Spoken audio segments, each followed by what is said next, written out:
My boss called me to his room and said, I am sorry to tell you that your performance appraisal this year is going to give you a very low rating. Rather than waiting to be told that you have to put in your papers, I decided to put in my papers voluntarily. There is only one thing that sets apart successful leaders from those who are not so successful. No wonder there is a saying that successful people make a habit of doing things which unsuccessful people hate to do.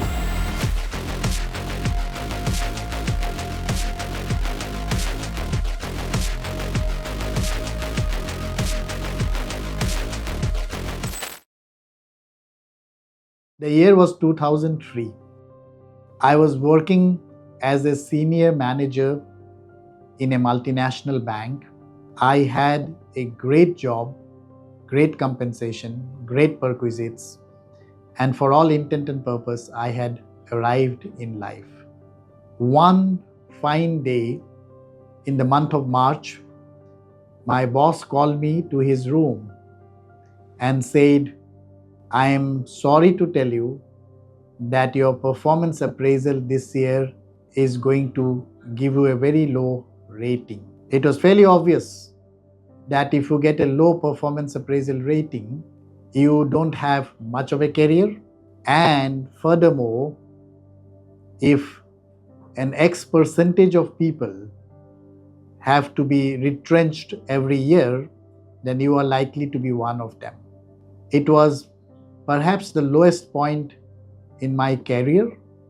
Rather than waiting to be told that you have to put in your papers, I decided to put in my papers voluntarily. Fortunately for me, my ex-boss had just started his own consulting firm, and he called me and offered me a job. And I told him that my days of working in corporates is over. I would take up his offer only if he agreed that after 4 years, I'll start my own company. To cut a long story short, I spent 5 years with my ex-boss in his new company, and I started a global franchisee in 2007. Fast forward, the business grew by 80 times over a period of 17 years with a very significant profitability. And I was able to exit that business and start a few other businesses. When I look back at my leadership journey, today I can say in all honesty that low performance appraisal rating in 2003 was perhaps the biggest reason why I have been able to chart my own leadership path, and to the extent that I have been able to be successful. I have seen again and again one common feature amongst people who are perceived to be successful, people who are perceived to be great leaders. They have some great failures. Of course, it is easy to explain it by saying that successful people do many things, they take more risks, and therefore the chances are they might fail.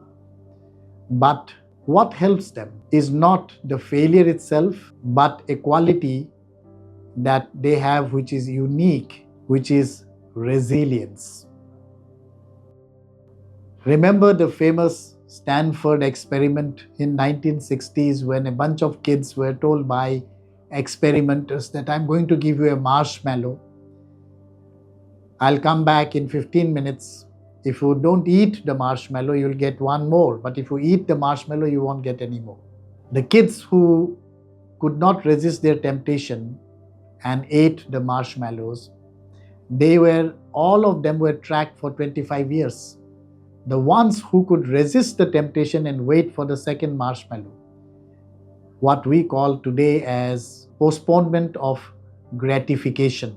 They were by far more successful in their life, whether it is in terms of academic achievements, relationships. There is only one thing that sets apart successful leaders from those who are not so successful. To illustrate that, let me give you the example of India's first and till date the only world champion in badminton, PV Sindhu.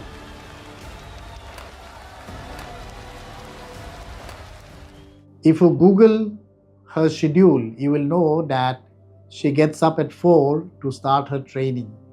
She takes a break at 7, but 8 to 11, she starts her training again. And with a break for lunch, it continues in the afternoon. And finally, at 5 p.m., she starts her endurance training. This 7-8 hours of training continues day after day after day after day.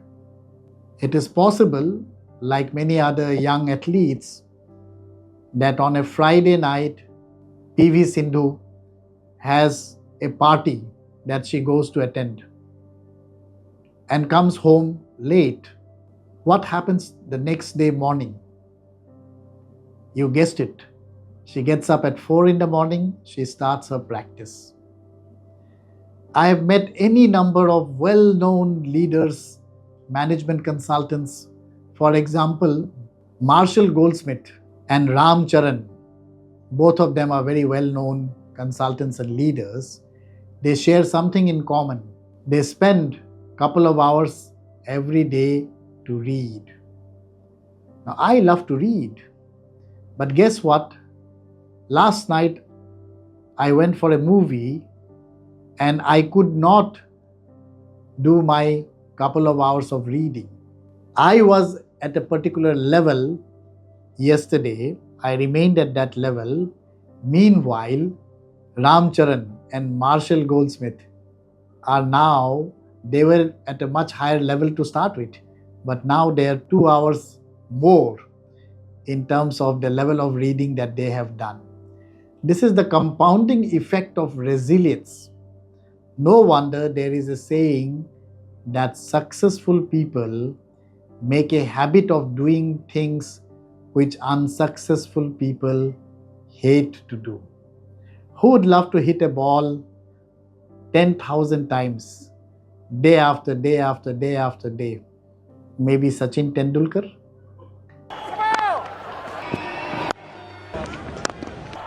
And that explains the secret of their success. So if I were to summarize failure. Oh, you don't want to be ducking too much here at Adelaide. He's been given out LBW to a ball that didn't ride. Gives you the motivation.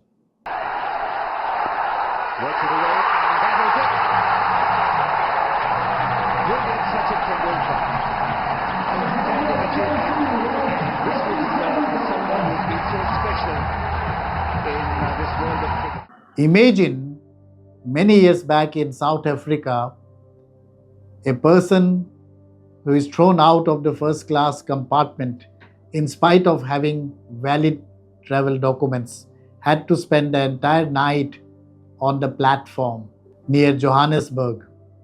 I like to believe that that was the night when Mohandas Karamchand Gandhi started his journey towards being Mahatma Gandhi. All such things happen, or many such things happen in our lives.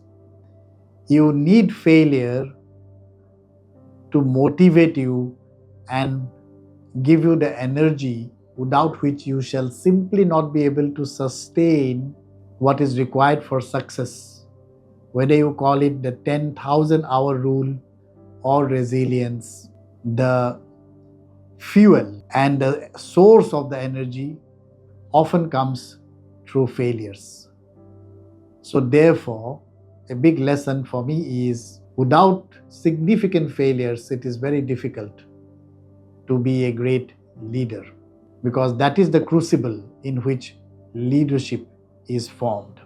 And if you have the good fortune of having some great failures, hopefully you will be able to convert that emotion into the kind of energy that is required for you to sustain yourself on the path of leadership.